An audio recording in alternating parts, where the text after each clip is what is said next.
Assalamualaikum warahmatullahi wabarakatuh. Kami dari kelompok 6 akan menjabarkan materi mengenal kernel.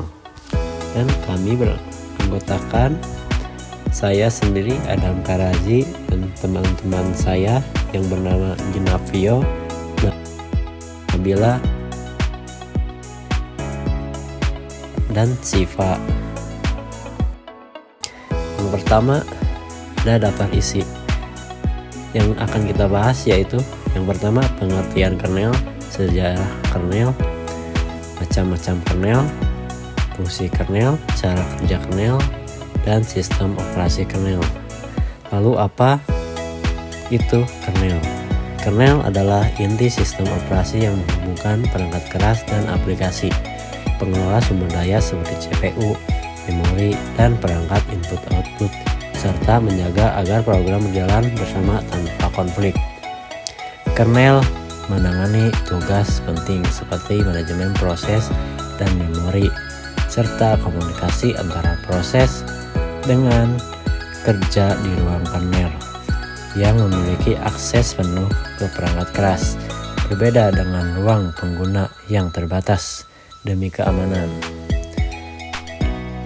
Lalu untuk sejarah kernel, di sini ada Linus Torvalds, yaitu seorang programmer asal Finlandia yang menciptakan kernel Linux pada tahun 1991 saat ia masih berusia muda. Awalnya, Torvalds membuat kernel ini sebagai proyek pribadi untuk mengasah keterampilan programnya dan dirancang khusus untuk komputer berbasis i386. Tak lama kemudian, kernel Linux diadopsi oleh komunitas pengembang untuk digunakan dalam sistem operasi GNU yang dirancang sebagai alternatif Unix gratis. Sejak awal, kernel Linux dikembangkan dengan lisensi GNU General Public License atau GPL yang memungkinkan siapa saja untuk menggunakan, memodifikasi, dan mendistribusikannya. Linux menjadi salah satu contoh terbaik perangkat lunak bebas dan sumber terbuka. Proses rilis kernel ini juga terus berkembang sejak tahun 2004. Kernel baru dirilis secara rutin setiap 2-3 bulan. Bahkan pada tahun 2011, Torvalds merilis Linux versi 3.0 untuk merayakan 20 tahun perjalanan kernel Linux. Peran kernel sangat penting dalam sebuah sistem komputer. Ketika perangkat komputer dinyalakan, kernel aktif dan dimuat ke dalam memori, mengatur semua proses utama agar sistem berjalan dengan baik. Dengan perkembangan kernel ini, Linux kini telah mendukung berbagai platform perangkat dan terus menjadi fondasi kuat di dunia komputasi. Macam-macam kernel.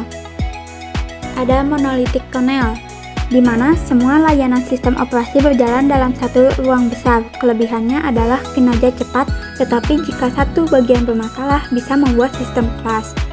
Lalu ada mikrokernel, yaitu yang menyediakan fungsi dasar seperti komunikasi antar proses, sementara layanan lain dijalankan di ruang pengguna. Stabilitas lebih baik tetapi kinerjanya bisa lebih lambat.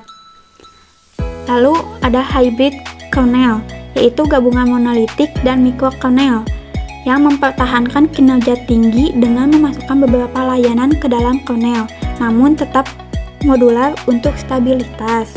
Lalu kernel minimalis yang memberi kontrol langsung ke perangkat keras, memungkinkan aplikasi mengelola sumber daya sendiri, efisien, tapi lebih rumit.